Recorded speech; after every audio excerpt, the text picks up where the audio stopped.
This is, my PC sounds like a fucking jet fighter. This right here is something that I made myself. This is mango liqueur. With, you know, some other flavorful ingredients. Like orange peel. A little bit of tea. To take the edge off. I mean, take the edge off to give it a little more edge, innit? I'm gonna talk to the Dante. Dante. As you start, actually.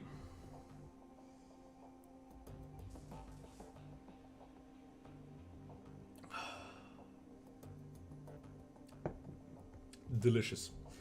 As you start towards the safe house door, a large four-legged form steps around the corner. Dante, Monica's dog, an enormous mongrel of indeterminate breed. He looks like a Mabari from Dragon Age.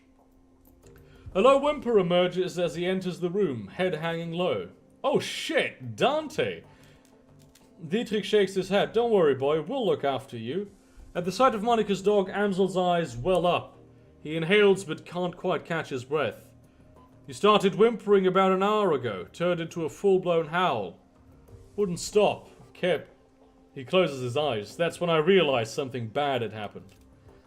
Looking down into those huge brown eyes, you see intelligence and sadness. He lets out a small whine and rubs his head against you. I'm gonna scratch him behind the ears. Ante leans into you and looks mournfully, pressing his ribs against your leg. I guess the dog is going with you, Flaschenbeißer. Amsel takes a ragged breath and releases it. Then a slow, melancholy smile plays across his face. Well, perhaps a part of Monica lives on in Dante. Return to the safe house when you're finished with Altuk, mein Freund. With a little luck, he can help us locate Green Winters, and we can get to the bottom of this. And now I think we should all take a moment. For Monica. I'm not going to talk to Iga, because I don't want to. Because she scares me. I'm going to go to the Kreuzbazaar.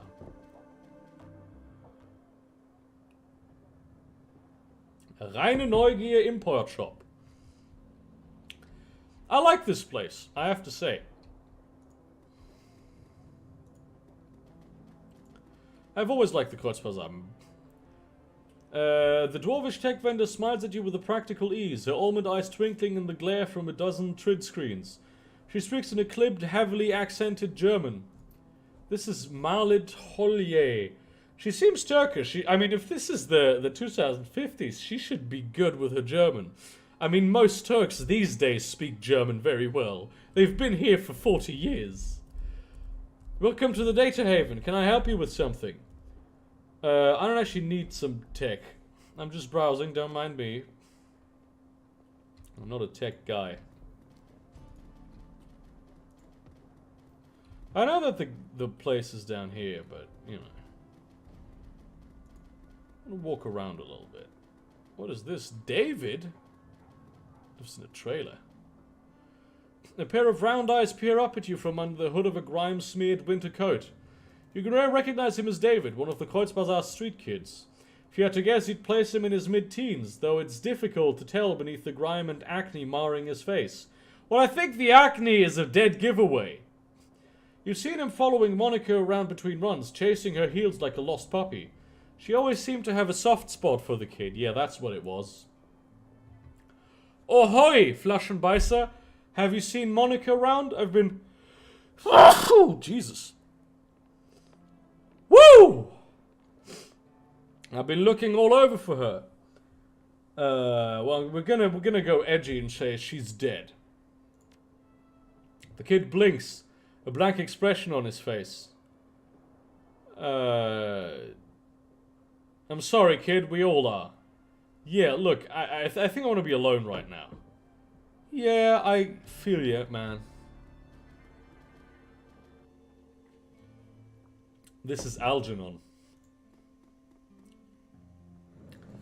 Something about the young elf in the corner makes breath catch in your chest. She's lovely to look at, but it's a strange kind of beauty. Her eyes are large and luminous and impossibly green, and she looks up at you.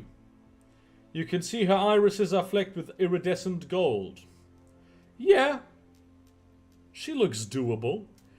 Hello and welcome to Algernon's. Perhaps I can help you with something. As she smiles up at you, her eyes fixed on yours, a curious feeling of weightlessness fills your chest. It feels as though you're floating in a warm, calm sea. A gentle current pulls you closer to Absinthe, and the sensation is pleasant. As you drift, the golden specks in her eyes begin to move. Now, I could use my willpower to avoid this, but I am an alcoholic, and I'm not going to say no to any other drugs, so I'm going to look deeper into her eyes. The golden specks in the elf's eyes shift and swirl, slowly picking up speed. It's mesmerizing. All at once, the specks explode into light and color. Absinthe's eyes fill your field of vision, and it feels as if you're drowning in an alien sea. The patterns traced by the shimmering specks in her eyes are kaleidoscopic, enchanting, nearly impossible to turn away from. Lose yourself. Let's play an Eminem track. You are lost. Your entire world has been reduced to a churning vortex of green and gold. Dimly, you become aware that something is happening. You feel your body being buffeted by unseen forces, and suddenly, everything goes black.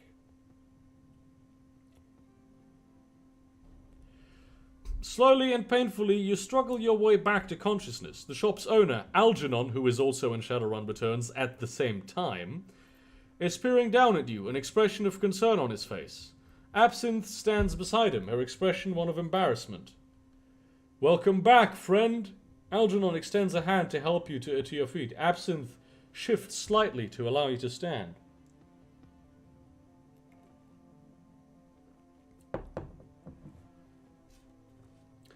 Wait, what was that? What happened? My fault, and my apologies. Sometimes when I daydream, I bring along others for the ride. It was unintentional, yes, but there was no harm done, correct? You'll be fine. No harm done. If you'll excuse me, I'm going to stand in the corner for a while. Actually, I want to do that again. That's what I would want if I was playing this character properly. Algernon. Greetings, young elf. The elf's... No, there's 3 elves in this room, man. The elf's voice is smooth as silk and rich as clotted cream. Something about him instantly puts you at ease. I am Algernon Halfdream, the owner of this establishment. In my shop you will find only the finest of magical paraphernalia. Now tell me, how may I serve you? Show me your inventory.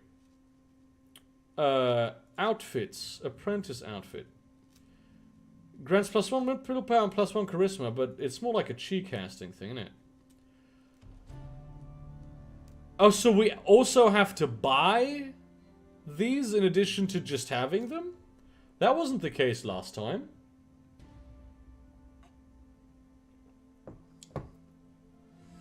Gonna get magic resistance. And this. I'll buy these 2. Yeah, that's good.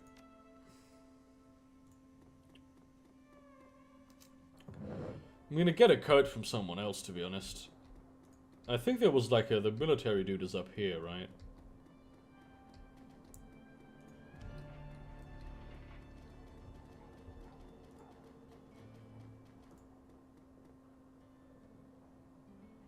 Toss Nguyen into the bag, because she's an exotic dancer.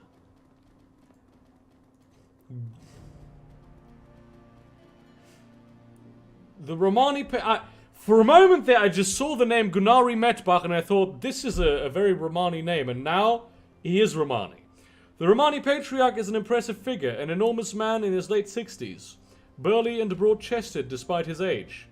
His voice is deep and resonant, and his breath is heavy with the stench of pipe tobacco. T'aven Baxtale, elf.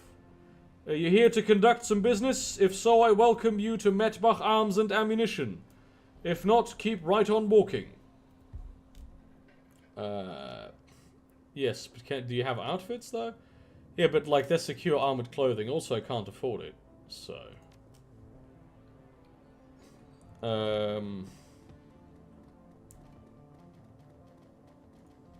Yeah, these are the bums, basically. There's a drug dealer somewhere around here. Oh, here he is. Zach Flash. Zach Flash. This elf has clearly seen better days.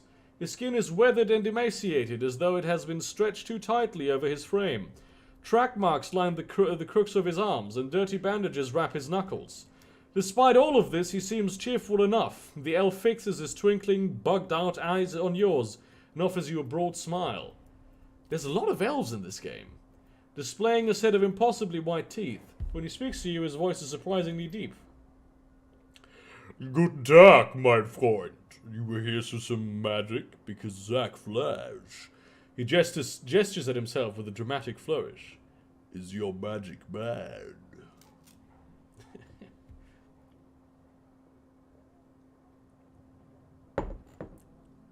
I might be interested. I of course know that this man sells drugs. I'm a drug addict myself. Zach cocks his head and offers you a lopsided grin. Well, then I might be able to help you. He begins to twist a strand of his long, stringy hair around one of his spidery fingers. His smile remains fixed, a pearly crescent set into his face, caked with grime. Jesus. That went toilety very quick. He literally has a face mask on down here in the actual game. So, what do you got? A little bit of everything. I've got you. Got your Zen and your Hyper, your Nitro and your Nova Coke. If you want it, I've got it. Zach leans forward to you and lowers his voice to a conspiratorial whisper.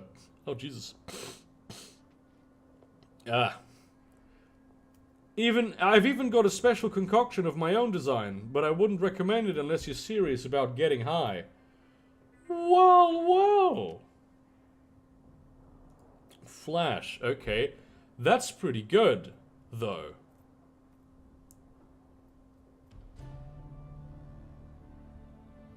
Like, honestly. And I am a drug addict, so... I'm gonna buy these two. I wanna get Flash at some point, man. Seems pretty good. Because, like, Flash gives me extra movement and extra AP? Fucking hell.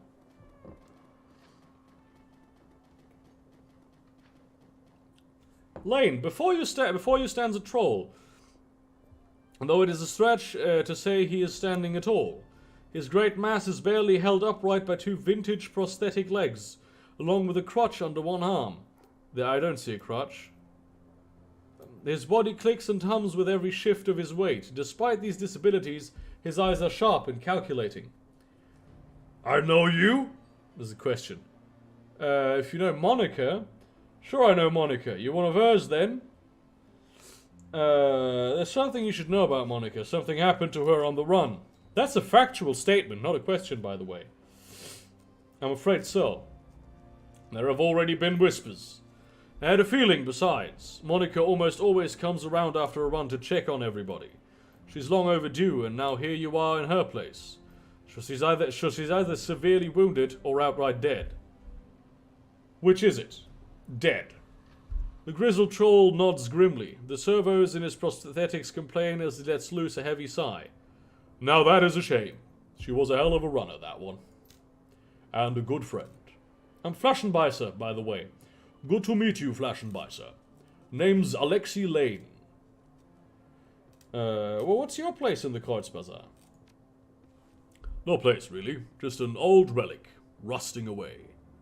Oh, he might be like an old-time Shadowrun. I like his coat, I have to say. Both the one that is here and the actual one that he's wearing. I'll leave you be, my dude.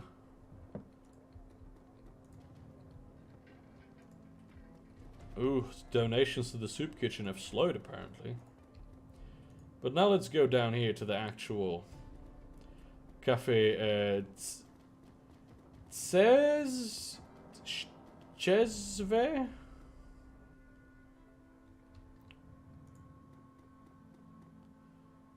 Is Altug. Altug!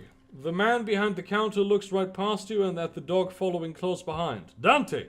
I will fetch his water dish and perhaps a coffee for our friend here. I won't take a soy calf, I only drink booze. Paul Amsel sends his regards.